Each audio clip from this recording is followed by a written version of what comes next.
به نام خدا.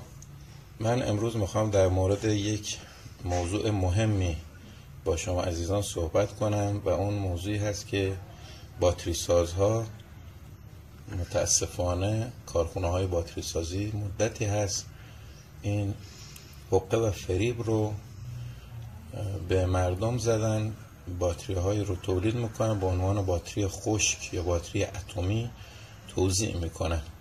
خب من امروز بعد از اینکه دیدم این باتری دیگه کارایی نداره و استارت نمیزنه ماشین، طبق تجربه قبلی که داشتم سر این باتری رو با قلم چکش با یه پیچ‌گوشت و یه چکش باز کردم، با چند ضربه ساده این چسبی که زدن جدا میشه و این سر برداشته میشه. بعد شما میبینید که زیر این سر 6 تا سر پلاستیکی هست.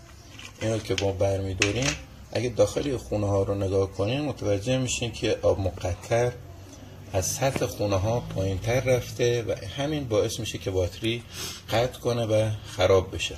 حالا اگه شما با یه آب مقطر 1000 تومانی 500 تومانی با یه هزینه خیلی کم دوباره این آب مقطر رو به این خونه ها اضافه کنین، عمر این باتری چند برابر میشه. متاسفانه شگرد کارخانه های باتری سازی اینه که بدنه این باتری رو به رنگ مشکی میزنن و سر این باتری رو میچسبونن که افراد ساده و عامی متوجه نشن و فکر کنن که این باتری خشک یا اتمی هست. به هیچ وجه هیچ کدوم از باتری توی بازار نه اتمی هست و نه خشک هست.